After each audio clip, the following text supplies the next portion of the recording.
by the beard of Zeus. Good, just a little precursor. Just a taste tester. A fair bit of possum in that hat. I think he's just dead. Stream is good. Okay, welcome here to the Glory Days, Day 2 wrap-up. Joining me on the couch, I've got Stuart Parkinson, commentator extraordinaire. Welcome, Stu. Well, thank you, Nick. I'm happy to be here. And the highlight of my day was the GB Elephant floaty drink bottle holder that the GB Under-19 girls have been utilising in that last game of in Court 2. And on the second day, it was an amazing little inflatable floaty drink holder thing. His name is Eric. Stuart, Eric the girls is his name. informed me. I said he took center stage in the game, and they informed me his name's Eric. Well, he was impressive, and I'm pretty sure he was the only reason why they won against the Canadian Under-19 team.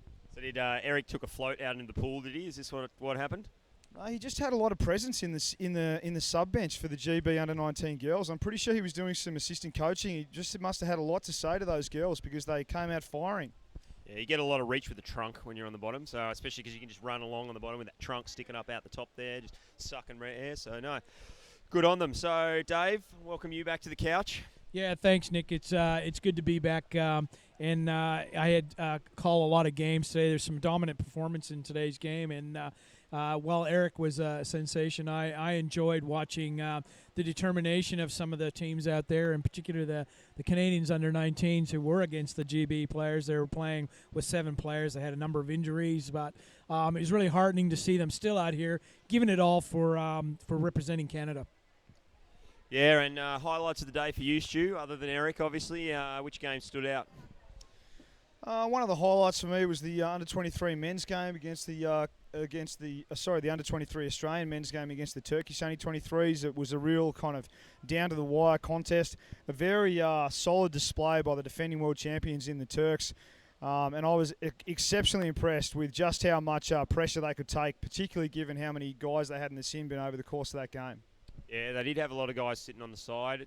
It's an interesting one. There's a lot of kind of conversation and contention around that as to what's going on there, whether they seem to do a lot of repetitive fouls, Dave, and it's just interesting as to whether is it just misguided aggression or is there some interpretation issues with the rules, do you think? It might be a little bit of both there, Nick, but I must say the referees took good control of the game.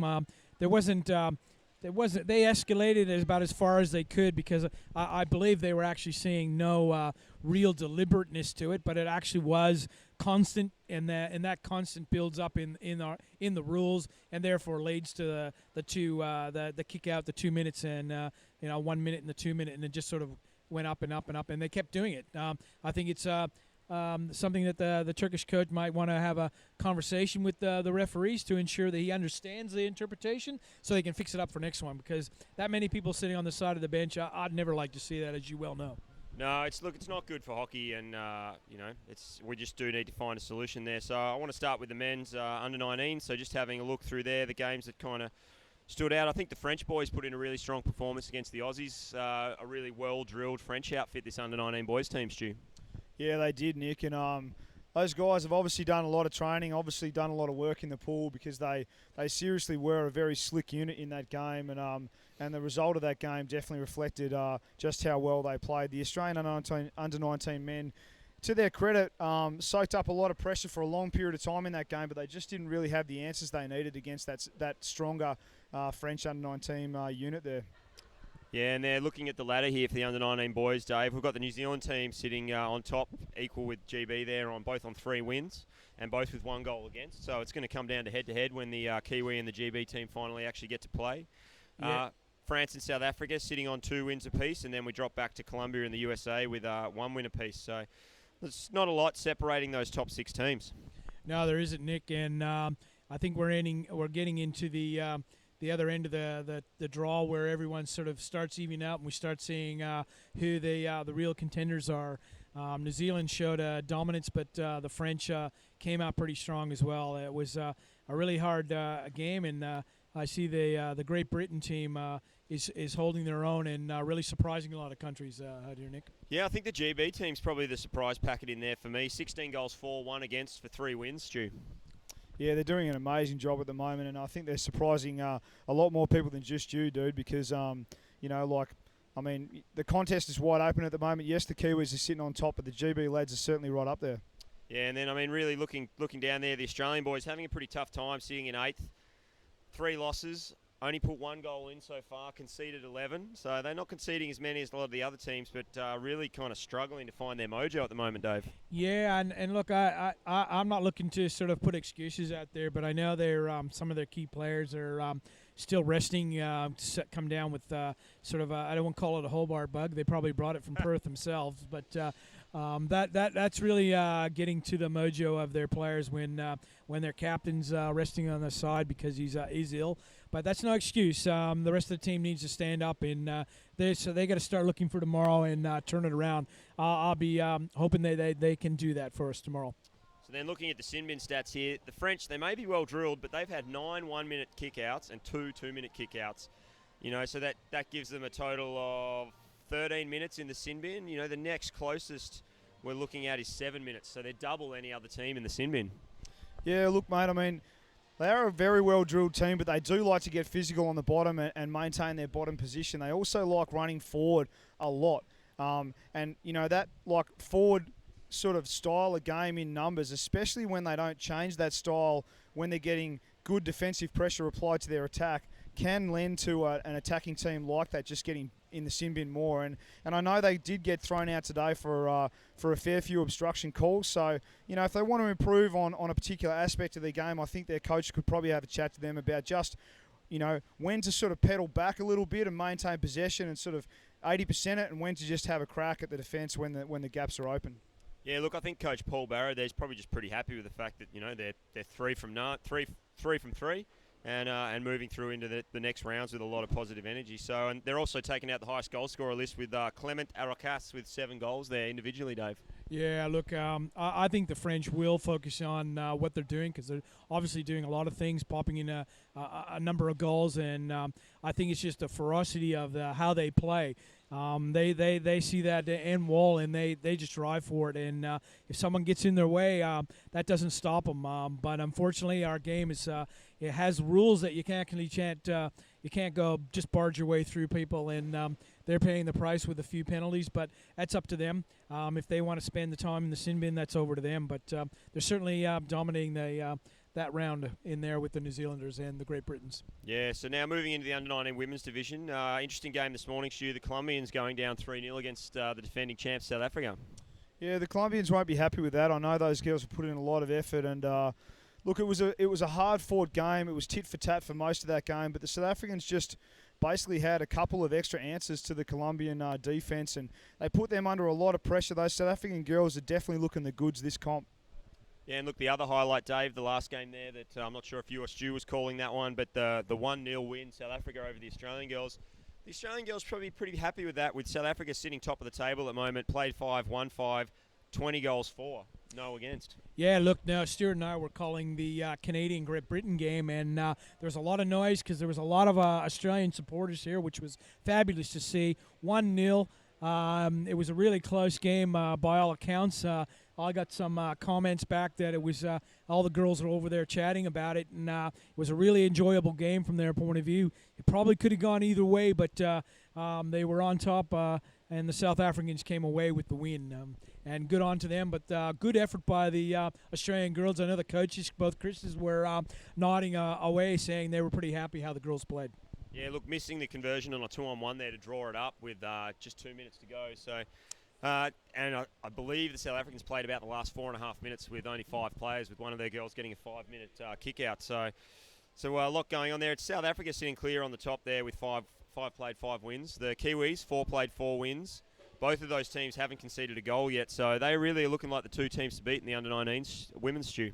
Yeah, not surprisingly, those 2 teams have always been historically very strong, and I know both the South African and the New Zealand girls divisions across the board, from under-19s all the way to the elite, have very strong programs in those countries. So there's no surprise that they're doing some good things early on in this comp. But at the same time, it's early days, day 2, so it's going to be interesting to see, just the quality that some of the other teams can generate over the next couple of days as we head into the end of the first round robin and the start of the second round robin there, Nick.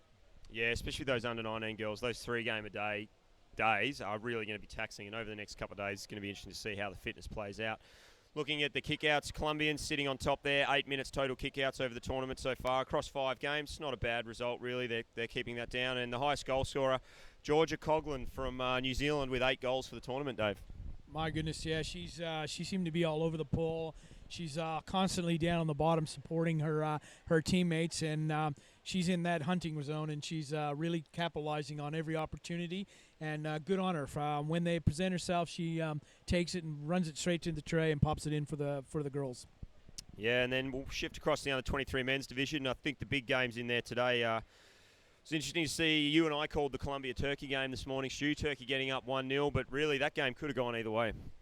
Yeah, it was a close contest, and hats off to both of those fierce competitors for a well thought out game. And as you just said there, Nick, I mean, it really went down to the wire. The Turks were, well, it's better to be lucky than good, obviously, and they were definitely good the whole game. So they managed to get their nose in front with 1 goal and then hold those Colombians out for the win. And I know the Colombians will take a lot of their lessons away and try and learn from that close loss that they had with the Turks there. But, as you said, it was anyone's game all the way down to the wire. And then I think the other 3 big fixtures in there in this afternoon's under-23 men's games. Well, there's 4 there, really. Argentina winning their first ever juniors game, getting up 2-1 over the USA. And in what was a fairly heated battle, I believe the Argentinians spent 18 minutes in the sin bin total for that game, Dave. Yeah, I was calling that game with the Argentinian caller, Marcus, and I tell you what, the Argentina, every time they went down a player down, it wasn't like they were a player down. It seemed like they were a player up. So every time they had someone sitting in the sin bin, they came out stronger, and the U.S. just couldn't have an answer for that.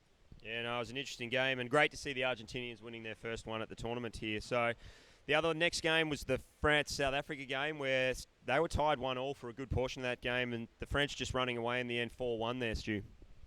Yeah, another real close one, very hard to pick the team that was in a clear advantage for most of that game. And unfortunately, the South African lads just let a couple in the tin, allowed the French sort of attack to gain some momentum that they otherwise did a pretty good job of nullifying throughout most of that game. So, again, a very good game to watch, a very good game to commentate, and a very close game for both those teams.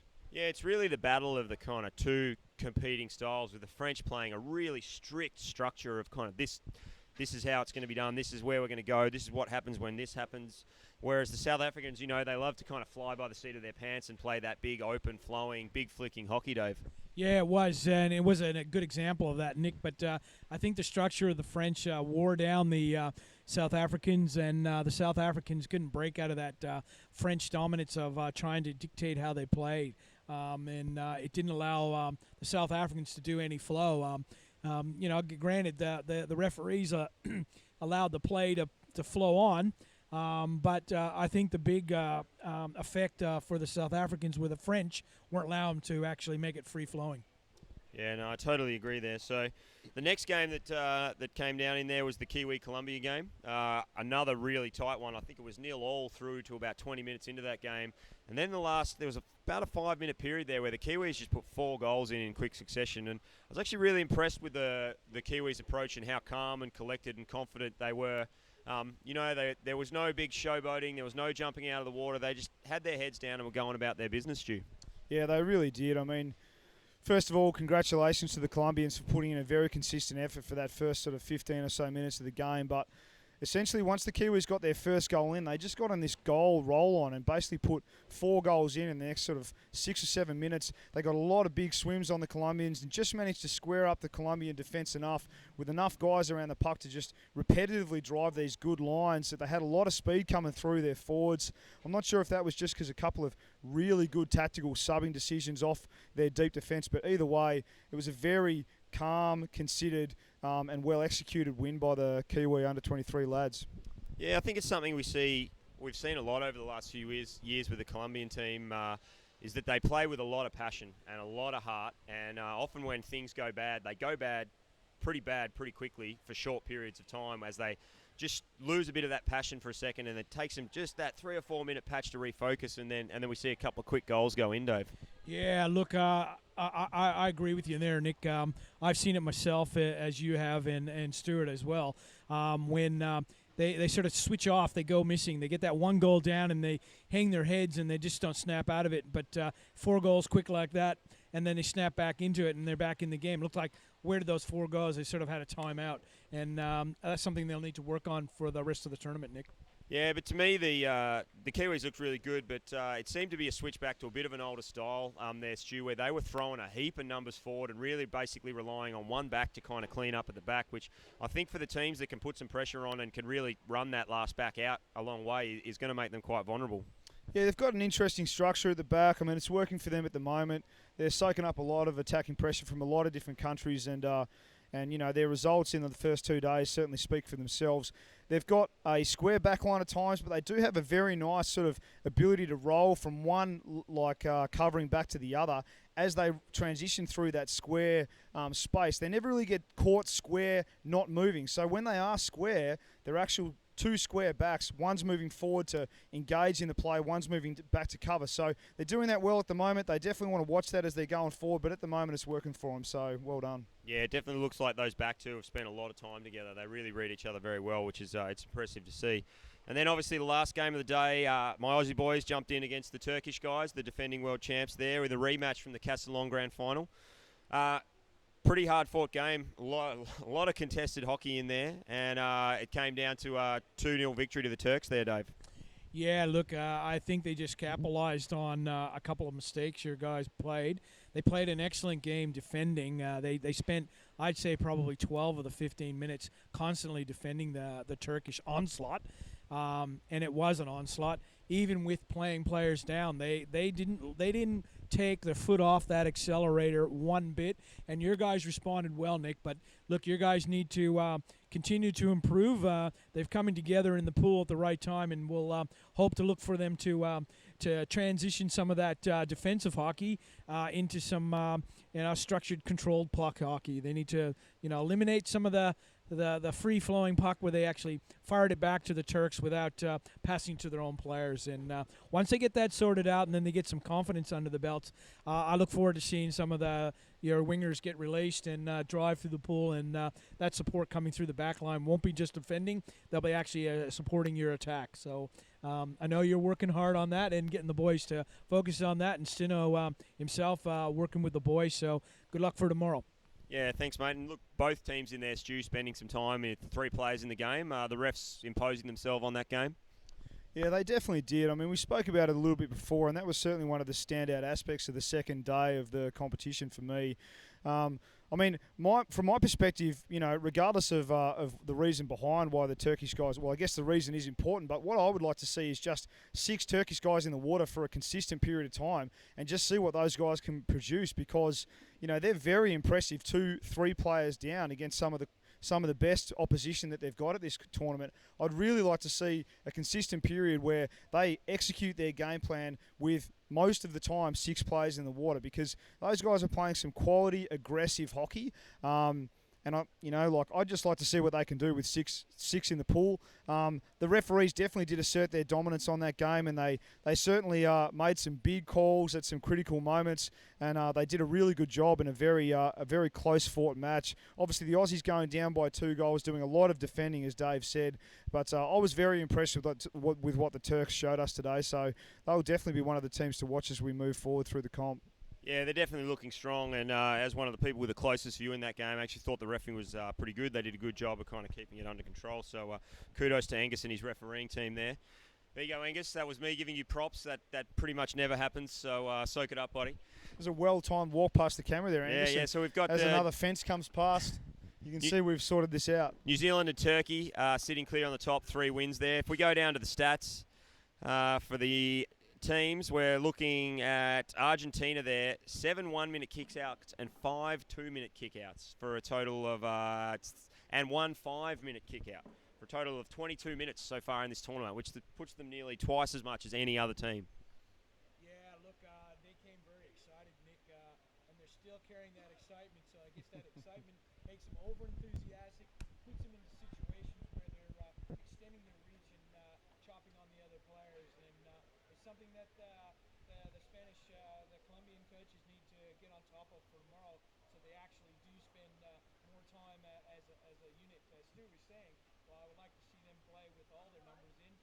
He's talking about the Turkish team there, but same for the Argentinians. I think they need to rein that back in, and it's up to the coach to get on top of that. Yeah. Yeah, Turkey with 20 minutes in the bin total so far. South Africa with 17 minutes. But I think some good ones I see. USA have had one 1-minute kick out in the under-23 men's, and GB have only had 3 minutes total for their team, which is great to see, Stu. Good, clean hockey. Yeah, good clean hockey is always well appreciated, and it just shows a lot of discipline and a lot of good clean play. I like to see teams just playing the puck and moving the puck around. So well done to those teams for sort of leading the way in how to play hockey the clean way. Yeah, we've got Rupert Ironside-Smith from GB and Ben Pavois-Smith from New Zealand, both sitting highest goal scorers there with 6 apiece. I think you've played against Ben a bit, have you, Stu? What was his name? Pavois-Smith. One of the Kiwi under-23 forwards. Oh, I don't think I've played against Ben. I've played against Hamish and Louis, both very quick forwards. But I saw Benny play today, and he's definitely putting on a good show in a couple of those games today. And hats off to all those Kiwi forwards for a lot of those big drives, big plays, and a lot of good team plays as well as a lot of good breakaways. Yeah, Nick Houston, who's made the transition from the back line into the forward, and I think they play in the centre position for them, has put in 5 goals well. So he's obviously made that transition well there, Dave. Yeah, that's something I think both you guys can probably talk about by transitioning from a backline player to forward line player. But it brings a lot of insight into your forward play because you actually see things happening a lot quicker than someone who's traditionally just played in the forward line because of that vision in the back line. So I'm not saying it's an easy transition, but I'm saying you come with another insight in that, so it actually puts you in golden opportunities to pop one in the trade. Yeah, look, those golden opportunities, Dave. I don't know what your feeling would be, Stu, but the gold medal one from the back line was a lot more enjoyable than the gold medal one from the forward line for you. Just got to drop that in there after I get beaten in a game. You know, it's important to remember.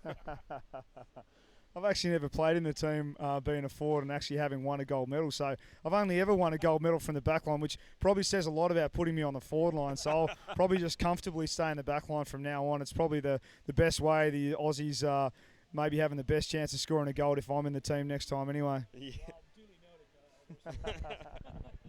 Maybe Reece Crawford needs to go back to the forward line though. Yeah, only if he waxes his back again. So then we'll go to the under-23 women's, just a single game for all teams today. The Australians this morning 4-1 up over Argentina. The closest game of the day, 2 games, probably the GB-France game. For me, Stu, watching that, the French getting that early goal and then GB getting up 3-1. Yeah, I tell you what, that was a close game. The French, for that first half, they basically dictated most of the attacking play, and the GB ladies went 1 goal down and they did a lot of defending and soaked up a lot of pressure. And then I don't know what happened. I'm not sure if the French just kind of pedalled back or they got a little bit tired, but the GB ladies just slowly but surely chipped away at that French game plan and just started asserting their dominance. They got 1 goal up. They got even the scores at 1-1. Then they got another one, and then the French ladies just didn't really have an attacking answer. So it was a good game and very, very well fought by the GB ladies to win it. Yeah, look, Stuart, I watched that game closely, and I think the GB's just got in the head of the French game. They got in the head of the French girls. The French girls were a bit shell-shocked there and recalled into themselves. And I think that's a classic example where you see a clear dominance the French had, and they came into the tournament pretty strong over the Brits. But the Brits just got in their heads, and the French just shut down and went really quiet on it. It was really impressive to see the GB girls rise to that occasion, and I think the French girls will learn from it. There was very disappointed girls in there, so hopefully they're back home talking about that, and they'll come back fresh, get their mind set straight, and come back straight for that. Yeah, it almost seemed like a lot of the French structures and their game plan was set around a really aggressive style of hockey there, and then as soon as they couldn't get that good puck and set up those aggressive drives, that they weren't quite as well drilled in recovery, Stu. Yeah, both teams, the French and the GB ladies, were playing very similar structures, possibly a little bit more strict on the French side than the GB ladies, but very hard to pick the reason why it turned. But all I can say is the French ladies were asserting their dominance in the first 10 to 12 minutes. The GB ladies put the evening goal, 1-1 apiece, and then basically from there they just dictated the game, and hats off to them for the win. Yeah, no, definitely hats off to them there. So then the last game, which for me I think may be the pick for what the two grand final teams might be in this division from what I've seen so far, and it's obviously very early days, and I'm probably going to get hit when I get home for saying this, given that my partner is coaching one of the under-23 women's teams. But the New Zealand-South Africa game, that South African team, a lot of girls from the under-19 world champion team last year, and a few girls from the elites world champion team for the South Africans last year up against the Kiwis, but Kiwis running away there, Dave, 5-2. Yeah, that was a big shock for me. I thought it would be closer the whole game, but to be perfectly frank, the New Zealand dominated that whole game, and I don't think the South African ladies had an answer. They're going to have to go home, get back on the whiteboard, and look at some plans. But look, if there's a team, a country to do that, they can take the game apart, put it back together that suits them in their game. So I look forward to seeing the rematch of that game, and it'll be in the finals, I believe, Nick. Yeah, I think we're right, Dave. They'll probably meet each other at some stage along there. And what do you think their coach, Brent's telling them? I had a quick chat with him on the side of the pool. He said, they were a little bit asleep in that game, Stu. Yeah, I'm sure Brent's got some pearls of wisdom to impart onto his ladies to try and answer some of the questions that the Kiwis sort of posed to them in that game as they went down. I mean, it's a hard one. The Kiwis play a very tight, very disciplined style of hockey, but they also have a lot of flexibility, especially when they start to open the game up on the other side of the court. They have a lot of movements where they're very well drilled both in defence and attack, some good set plays, and they generally don't show the opposition many opportunities unless you get out there and create them yourselves to actually take advantage of any sort of mistakes they make. They support each other well. So I think the South Africans are just going to have to go away and have a proper look at that video today and just sort of try and pick out not really where the Kiwis could have been exploited, but really pick out the moments in time where they could have sort of implemented their game plan better on the game, tried to play their game plan more, and obviously by doing that counteract the Kiwis' game plan. Yeah, spot on there, Stuart. And I'm sure you'll probably get a call soon from the South African coach to just run through that again, or if he's watching Glory Days, he'll run that slowly by and make sure he looks on that, man. Just run it at half pace, Brent. You'll get it. Yeah. Well, I know Brent, there's no way he's sitting at home watching YouTube. He is at the pub. So I'll just look at the ladder there. We've got the Colombians and the New Zealands on top at the moment. Two wins each, both 13 goals for, so sitting clear there. Looking at the stats for those teams, certainly leading the kickouts, Argentina, we see them again on this list with 5 1 minutes and 3 2 minutes. So just adjusting to the pace of world hockey, no doubt affecting that kick-out list there, Dave. Yeah, to some of the games I saw them playing, and it was just a timing thing. They were just a little bit behind, and therefore the stick got dragged across the opposition's player and then sort of interfered with the passage, and the referee saw that as just a deliberate reaching across, and so it's just a timing thing for them. Nothing that they can't correct. I wouldn't be too stressed about it. I think it's just a fix on that timing issue. Yep, and then we've got Zondre Kotza, Camila Mejia, and Olivia Sanderson, our homegrown hero there, all tied at leading goal scorers with 4 goals apiece, Stu. Yeah, all of those girls are going really well, obviously in a very tight contest. So hats off to all 3 of them for putting some quality goals for their teams in the tin. Yeah, I'm wondering if they're all swimmers like Livia's. They probably are, but yeah, because they all swim pretty quick. I've seen a few of those goals, and boy, geez, they put some of you guys to shame too with their speed. Oh yeah, Liv put in a couple of cracking breakaways today, which there's no way I can swim that fast. So, and then I just want to have a run back. Obviously, our most watched thing on our YouTube channel is the Glory Days. Of course. The first episode now cracking nearly 1,900 views, Dave. But looking at the games for most watched, the 3 most watched games so far. I think that's Stuart watching each of the every night. He goes home and watches them. I can guarantee you these stats are one-person individual views. You get tagged each time you go, so you can't. Hasn't just been me sitting at home hitting refresh to watch myself as much as I do that, but it only counts for one. Yeah. But you've probably been logging on as someone else, hasn't he, Stu? That's right. 20 computers at once. Yeah, that's right. Well, I got to pump those numbers up, Otherwise, how am I going to keep my high-paid, high-powered job of hosting the Glory Days? So game number 6, men's 19, Argentina versus South Africa, just over 1,500 views. Game number 16, men's 23, France versus Turkey, just over 1,300 views. And then we come back to game number 8, Great Britain versus Colombia with 1,300 views. And look, there's over 10 games here with over 1,000 views, which I think is really great for the sports, Stu. it's very positive, and I mean, it's also awesome for those of us that are intimately involved in getting this stream and video product out there to the world. It's great to see those numbers up where they are, and thank you to everyone around the world, both within Australia and all the other underwater hockey crazy countries out there. And maybe there's a few countries that have never even heard of underwater hockey that are just tuning in just for the hell of it to see what this awesome crazy sport is all about. But it's awesome to see those numbers up where they are, mate. And I think the other thing that's really important, Dave, is the feedback that we're getting. We're trying our hardest to make changes and keep the water as clear as we can, and move cameras around and fix microphones, and that feedback is really important. So if you are watching and there's something that you think could be done better, or maybe they should try this, then jump in the chat channel, let us know, send us a message through the Facebook page. We've made a lot of changes over the last 2 days just based on the feedback from the viewers, and it's really encouraging. Yeah, look, Nick, a lot of the feedback I've heard and online is that they really like the different the angles, and I know you made some adjustments today about the wide angle versus the honing in of it. Even the pool staff are here working hard to keep the quality. They got the vacuum cleaners in, they're scrubbing down the deck so it's safe for everyone. But look, Stuart and I were in the booth today making a lot of calls in the game, but it's really great that all the people in all the other countries are coming willing to call their games for their country. And today I think we had to turn back about 3 or 4 different countries because there was too many of them wanting to do it. And the other thing I say is that it's really exciting to see all the athletes wanting to come up here and after the games and have a chat to us. And I saw one country there. They were sort of, no, it's my turn. It's my turn. I got to come and have a chat and have my say home. And I think that's great for the young athletes to have an ability to come up and say hi to their folks at home who have been supporting them through their campaign. Yeah, and look, we've just had a post here from one of the GB.